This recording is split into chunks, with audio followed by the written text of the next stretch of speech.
Isang magandang umaga po sa lahat. Salamat po sa Diyos kahit dito sa FB may komunikasyon tayo. Mga kapatid, kahit magkakalayo tayo, patuloy tayo makakasama. Hindi hadlang ang coronavirus. Buong kapatiran ng Kaunlaran IRN, ano ba ang mensahe sa atin ng Diyos sa pandemic sa buong mundo? Sa ngayon ay bawal ang pagsama-sama ng mga malalaking grupo.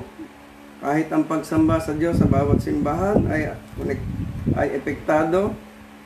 Maraming nagkakasakit. At sa ibang lugar ay merong mga kaguluhan, takot, pagkalito. At marami na rin namatay. At dito sa buong bansa, marami na pong relihiyon, ang marami pong iba't ibang pagpapaliwanag dito. Balit sa umagang ito, ang pag-uusapan po natin ang pananaw ng banal na kasulatan sa bawat isa sa atin. Tayo po natin talata, natin pagbubulay-bulayan ayon po sa unang Pedro sa pangkat na 4 sa bilang na 7. Ang sabi po sa wikang Baniaga, "The end of the world is coming soon. Therefore be earnest and disciplined in your prayer." Sa mga talatang ito na sinabi ni Apostol Pedro, isang pagpapaalala sa bawat sa atin na nalalapit na ang pagbabalik ng ating Panginoong Hesus. Tulad po ng sinabi sa Mateo 24, magmula sa 20 hanggang 22, "Ipanalangin ninyo ang inyong pagtakas huwag mapataon sa taglamig o sa araw ng pamahinga, sapagkat sa panahon niyon ang mga taong magdaranas ng matinding kapigatian, hindi pa nararanasan mula pa ng likay ng sanlibutan hanggang sa ngayon, at hindi mararanasan kahit kailan. Sa katunayan, kung hindi paikli ng Diyos ang panahong iyon, walang maniligtas, ngunit alang-alang sa mga hinirang ng Diyos, paikli ng panahong iyon." Isang kapahayagan po ito na mayroong pangyayari na hindi kayang ipaliwanag ng mundo, na sabi sa talata ng banal na kasulatan, hindi mararanasan kahit kailan ang isang bagay na mangyayari. At ang pandemic ngayon ay halos 100 taon, ngayon lang naranasan ito. Ito ay isang propesiya ng Biblia. Salamat sa Diyos. Hindi pa tayo kabilang sa libu-libong namamatay. Katulad ngayon, ang pinakamatlas na maraming namatay ay nasa Italy. Hindi ang China ang pinakamaraming namatay, kundi ang Italy. Pero salamat sa Diyos, sa kabila ng lahat ng ito, nandito ang biyaya ng Diyos sa bawat sa atin. Kaya tignan po natin ang mensahe ng Diyos sa atin. Sa ating tema ng mensahe ng Diyos na ibinigay kay Pedro para sa atin lahat, sa ating panahon. Ano ang dapat natin gawin? Ano ang biyaya ng Diyos sa hamon ng mensahe? Na ang ating tema sa umagang ito, watch out, and time is near. Magbantay tayo, malapit na ang wakas. Paano tayo magbabantay sa panahon ng ganitong sitwasyon? Mula sa sinabi ni Apostol Pedro, dito tayo mag-aaral sa isang talatang ito. Ang sabi, malapit na ang wakas ng lahat ng bagay. Kaya't maging mapagtimpi tayo. Ang una pong pag-usapan natin ay maiksi lang. Una, live with self-control. Tandaan po natin, yung pagtitimpi, kailangan natin sa panahon ngayon. Maraming nag-aagawan na gustong makalabas, maraming bawal, pero kailangan natin bilang mga mananampalataya, bilang Kristiyano, maging mapagtimpi tayo sa panahong ito. Tandaan po natin, ang sabi po dito sa Mateo 24, sa verse 25 at 27, "Tandaan ninyo, ipinagpaon ako ng sabihin ko upang kayo makapaganda, sapagkat darating ang anak ng tao na parang kidlat na gumuguhit mula sa silangan hanggang kanluran." Ito po ang paalala. Tandaan ninyo, ipinagpaon ko na ng sabihin upang kayo makapaganda. Ibig sabihin, ngayon pa lang dapat o naghahanda na talaga tayo sa ikalawang pagbabalik ng ating Panginoon, sapagkat darating siya ng isang napakabilis tulad ng kidlat, mula silangan hanggang kanluran. Ang ibig lang sabihin nito, ang buong mundo malalaman ang kanyang pagbabalik. Kaya kung paano tayo mamumuhay, dapat mayroon tayong pagtitimpi. Ang sabi po ni Apostol Pedro sa chapter 4 verse 1, dahil si Kristo ay nagtiis ng hirap sa buhay na ito, kayo man ay dapat maging handang magtiis, sapagkat ang nagtitiis ng hirap sa buhay na ito ay tumatalikod sa kasalanan. Ibig sabihin sa pagtitimpi, magtagumpay tayo, nagtatagumpay tayo sa kasalanan. Kaya bilang mga mananampalataya, ayon dito, kung nagtitiis ng hirap sa buhay na ito, tumatalikod sa kasalanan, mamuhay tayo sa matuwid na pamumuhay. Sa ganitong pagbabantay, sa buhay natin, kailangan tayo maging mapagtimpi. Sa ngayon, mahirap bumili ng dapat bilhin na gamit sa bahay. At ang marami mga kababayan po natin ngayon nagkakagulo kung may darating na rasyon sa kanila. Tandaan po natin, ito'y babala ng Diyos, dapat maganda tayong lahat. Sasamahan tayo ng Diyos. Kung magtimpi o self-control tayo, o kung hindi tayo magtitimpi, tiyak mayroong galit at simula ng kasalanan. Kung mainit ang ulo, ang desisyon pwede magkamali, kung magkamali, mahirap na itong mabawi. Ayon sa gusto ng dyablo, masira tayo sa harap ng Diyos at sa harap ng tao. Pwedeng laging walang pagpipigil sa sarili. Di pansin ng sino man. Kasi ang tao, kahit Kristiyano pa, kung mahina naman ang self-control, laging talo. Di man natin aminin, di niya kasama siya na laging sinasabi. Tulad po ng sinabi ng banal na kasulatan, sa Kawikaan, pangkat na 25 sa bilang na 28, ang taong walang pagpipigil ay tulad ng lungsod na walang tanggulang. Madali itong matalo ng kaaway. At ang sabi po ni Apostol Pablo sa huling wika, sa huling wakas ng mundo, sa ikalawang Timoteo chapter 3 verse 1 and 2, dapat mong malaman na sa mga huling araw ay magkakaroon ng mga kahirapan.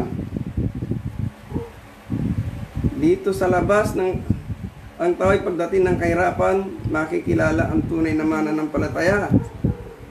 Ayon po dyan sa talata, dapat mong malaman sa huling araw ay magkakaroon ng kahirapan. At sa kahirapan ngayon, dito natin makikilala kung sino ang tunay na mananampalataya. Yung pagiging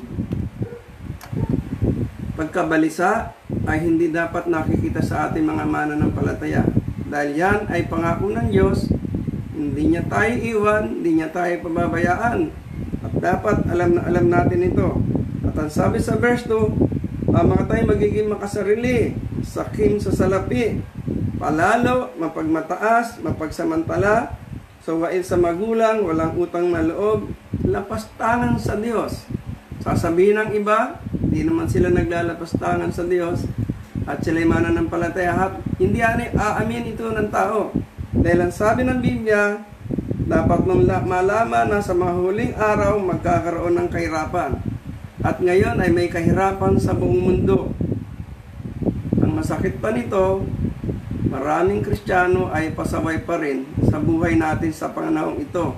Sinabi ng ating gobyerno para matulungan tayo sa naghahanap na pandemic na ito, may limitasyon ang paglabas ng bahay para tayo ay hindi magkasakit o madamay ng sakit. Pero nakakalungkot, parang hindi iniintindi ng mga tao ang ating gobyerno.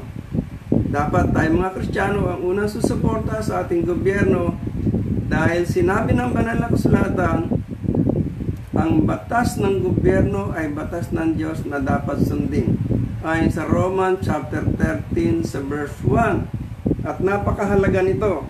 Kaya bilang magkakapatid, bilang mananampalataya, kailangan ang pagpigil sa sarili. At ayon sa pangako ng Diyos, ayon sa Hebreo 13:5, hindi kita iiwan ni pababayaan. At sa verse 6, ang Panginoon ang tutulong sa akin, hindi ako matatakot. Ano ang magagawa sa akin ng tao? Ang Diyos ang may pahayag nito. Kaya hindi dapat tayo mabalisa, hindi tayo dapat matakot, dapat magtimpi tayo upang hindi tayo madaig ng mundong ito. Kung magtitimpi tayo, meron tayong self-control, tayo ang binigyan ng pangako ng Diyos. Tiyak, hindi tayo iiwan ng Diyos. Ikaw, ang bawat isa sa atin, hindi pababayaan, siya ang tutulong sa panahon ng ganitong sitwasyon ng kalamidad sa buong. Ang inahantay ng Diyos sa paalala ni Apostol Pedro sa chapter 4, sa verse 7, sabi ng talata, magbantay kayo, maging mapagtimpi ang bawat isa. At ito yung pinakasimpleng kailangan ng bawat isa sa atin. Salamat sa Diyos sa umagang ito, sa simpleng pag-aaral. Mga kapatid, huwag tayong maging mabalisa. Huwag tayong mabilis mag-isip. Dapat magtimpi tayo sa kalagayan sa panahong ito. At alam natin, mahirap talaga. Dahil ngayon ay marami nang namumblema sa pagkain. At sa bawat barangay, meron na silang checkpoint. Dito sa Tondo o sa Maynila, bawat barangay ay may kanyang checkpoint at ang tao ay nalilito. Bilang Kristiyano, hindi tayo dapat naapektuhan nito dahil ang pangako ng Diyos, hindi kayo iwan ni pababayaan. Siya ang tutulong sa bawat isa sa atin. Ayon sa Hebreo chapter 13 sa verse 5 and 6. Mga kapatid, paalala po sa lahat bilang mananampalataya, mamuhay tayo ng may pagtitimpi o yung self-control. At naniniwala po ako mapagtatagumpay natin. Sa kabila ng maraming pagsubok na ito, kung mabigat na pagsubok na dumating sa mundo, nananatili ang pangako ng Diyos.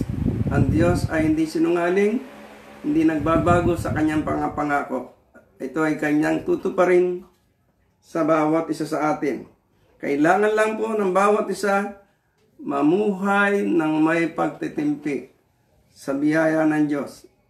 Yan pong unang kailangan natin bilang isang lingkod ng Diyos, bilang isang mananampalataya. Tandaan po natin ang sinabi ni King Solomon sa Kawikaan.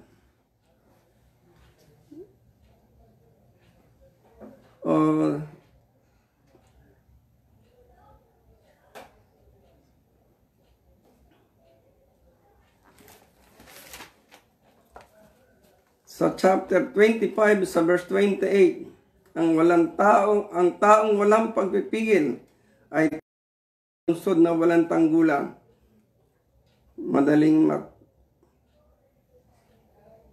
matalo o matukso ng mga kaaway. Kaya bilang magkakapatid, bilang mananampalataya, matutuhan natin ang maging mapagpigil. Ay ikalawa po, na kailangan natin sa sinabi ni Apostol Pablo at ni Apostol Pedro, live with clear mind, ang malinaw na isipan. Ang sabi po, malapit na ang wakas ng lahat ng bagay. Pananating malinaw ang inyong pag-iisip.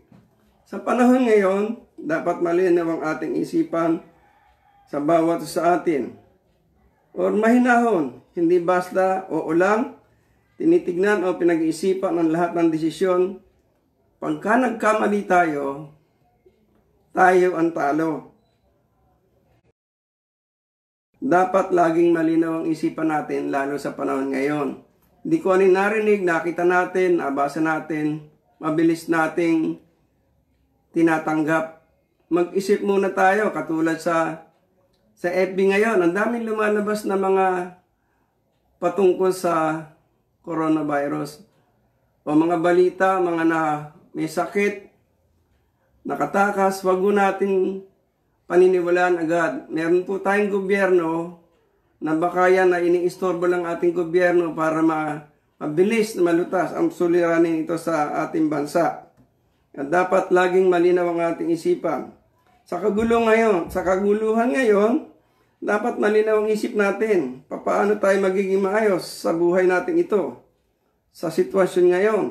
Ang sabi po ni Jeremiah sa chapter 17 sa verse 10, Akong si Yahweh ang sumisiyasat sa isip at sumasaliksik sa puso ng mga tao. Gagantimpalaan ko ang bawat isa ayon sa kanyang pamumuhay.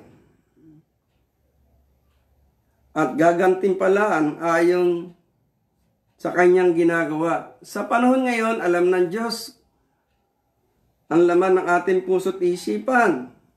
Paano tayo mag-isip sa ganitong sitwasyon? Paano tayo gumawa o ano ang ating gagawin sa ganitong mayroon tayong pandemic na coronavirus? Minsan, maraming Kristiyano sa ganitong sitwasyon ang iniisip ay pansarili lamang. Tandaan po natin, tinawag tayo ng Diyos sa mundong ito para tayo ay maging liwanag ng Diyos sa mundong ito. Tayo ang halimbawang inilagay ng Diyos sa mundong ito.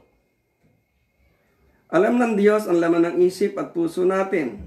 Kung malinaw ang isipan, makakamuhay ng tama at gawin ng tama, tiyak may blessing ka. Ang tawag yan ng Diyos ay reward ng Diyos sa bawat isa sa atin.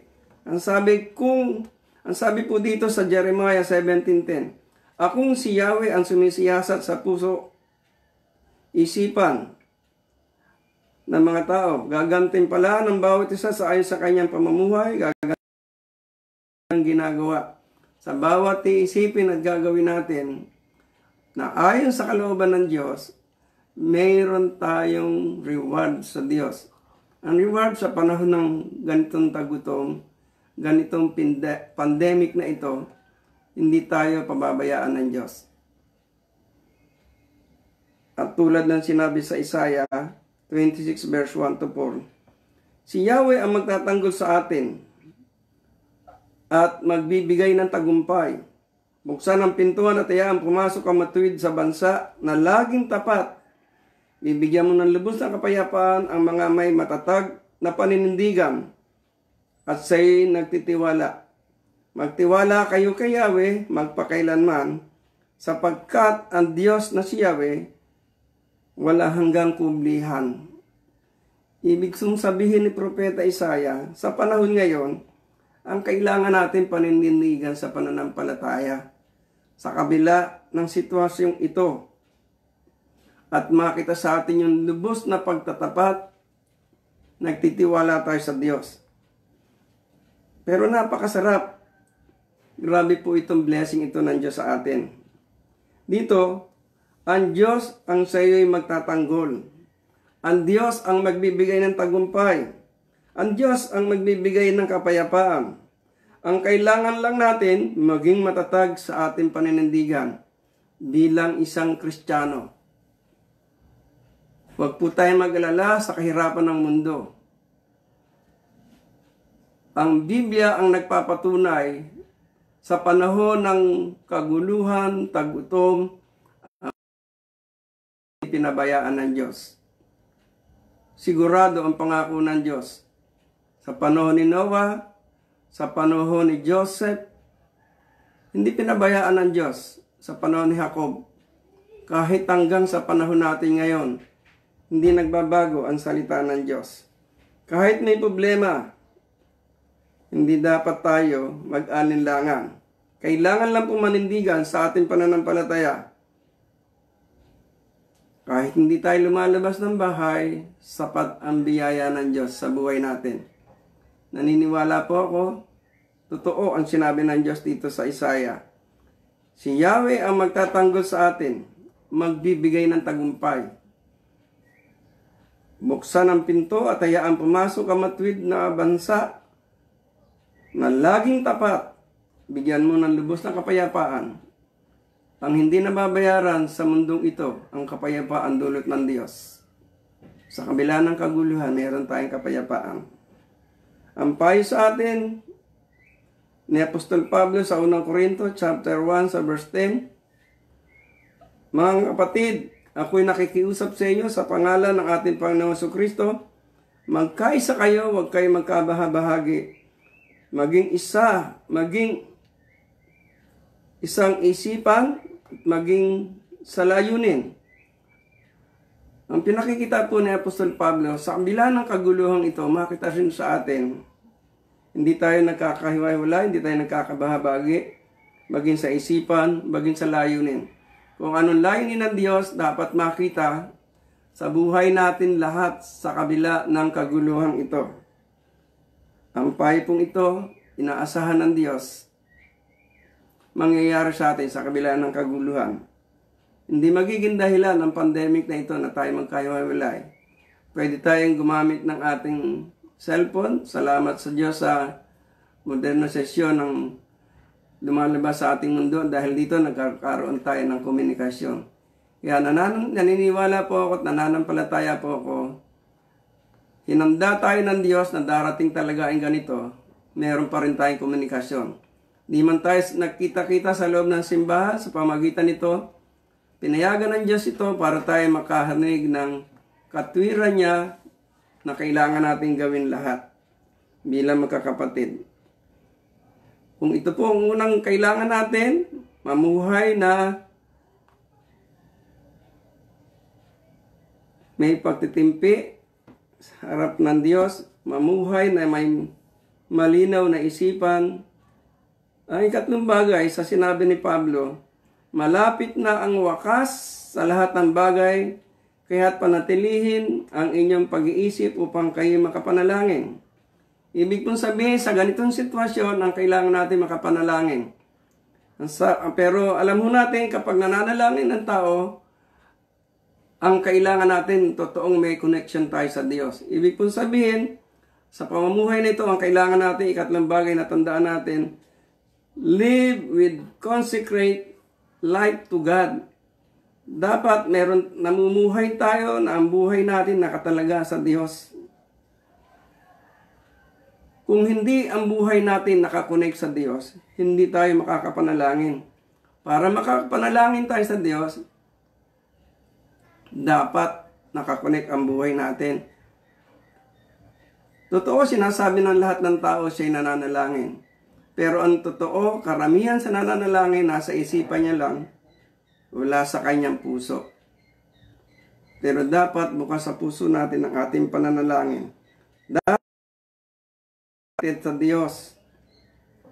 Kailangan namumuhay tayong nakatalaga sa Diyos ang buhay natin ito sa kabila ng sitwasyong ganito. Hindi dapat ito natitinag.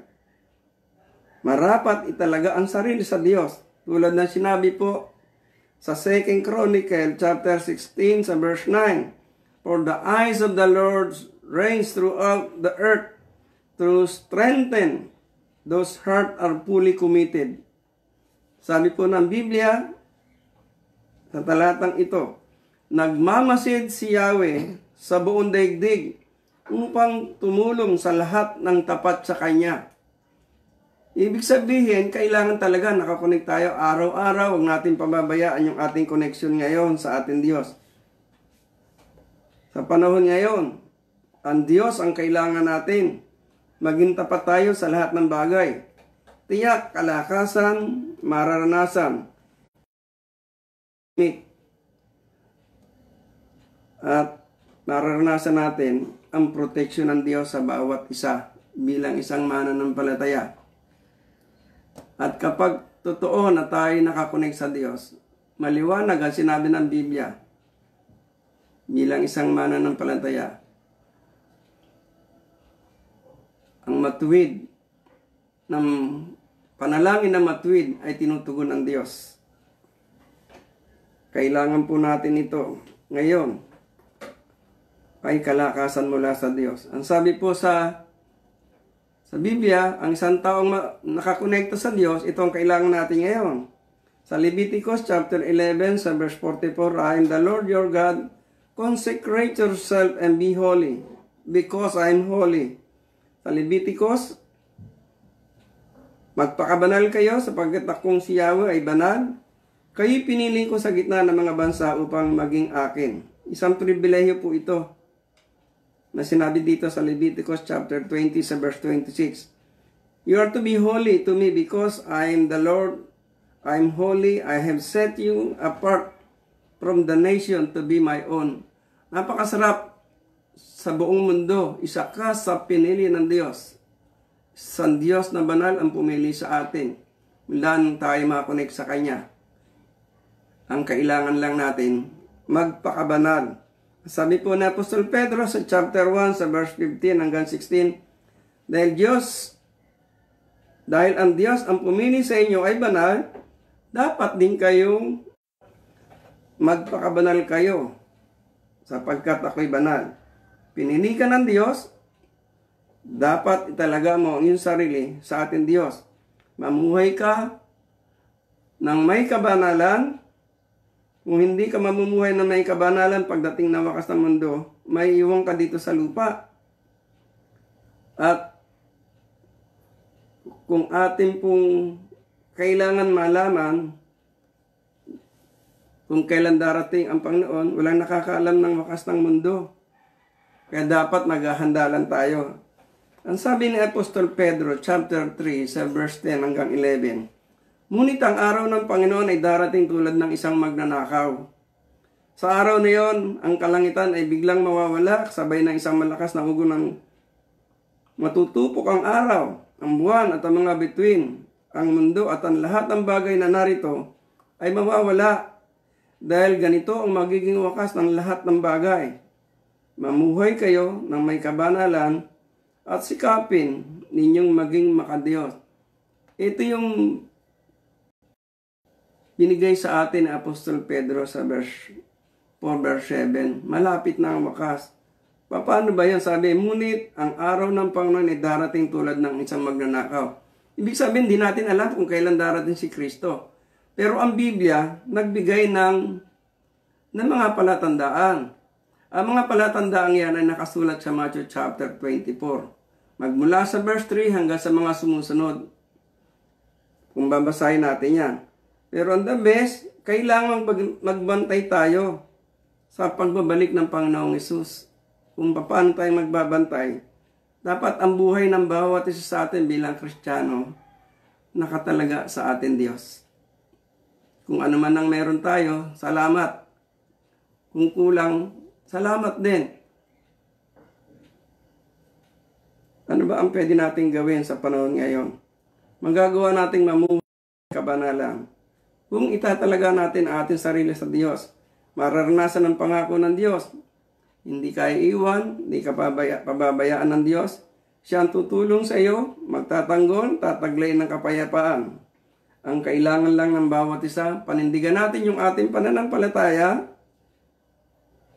sa ating Diyos na tayo ay talagang nakatalaga. Kaya sa umagang ito, mga kapatid, huwag natin sayangin ang panahon na nasa labas lang tayo ng bahay. Sikapin natin, ugnayin natin ang buhay natin sa Diyos. Sabi po na Apostol Pedro, malapit na ang wakas ng lahat ng bagay. Kaya't maging mapagtimpi kayo, panataling malinaw ang inyong pag-iisip upang kayo makapanalangin. Ang taong nakatalaga sa Diyos, hindi niya pinababayaan ang panalangin. Hindi niya pinababayaan ang pananalangin. Ang taong pong malinaw ang isipan, hindi pinababayaan ang panalangin. Dahil ang Diyos ang talagang nagbibigay ng lahat sa buhay natin. So, magagawa po natin ang lahat ng ito. At tataglay natin ang mga pangako ng Diyos. Ulitin ko po, simpleng pagtatapos, panindigan natin ang ating pananampalataya sa Diyos. At panghawakan natin ang kanyang mga pangako. Isang araw mararanasan natin kahit wala tayong mga taong kakilala na pwedeng tumulong. Pero patuloy na ang biyaya ng Diyos. Muli, purihin po ang Diyos. Pagpalain po kayong lahat sa bawat na narinig ng aking tinig o nakapanood ng munting mensaheng ito na binigay sa akin ng Diyos. Pagpalain po kayo, tanyong buong pamilya, mga kamag-anak, at mga kaibigan, ang buong kapatiran ng Iglesia po ng Kaunlaran mula sa inyong mga relatives, maranasan din ang pagpapala ng Diyos. maranasan ng bawat isa ang kanyang pagkalinga, pag-iingat sa bawat sa inyo. Sumayin niyo po ang kanyang pagpapala. Isang magandang umaga po sa lahat. Purihin po ang ating Diyos.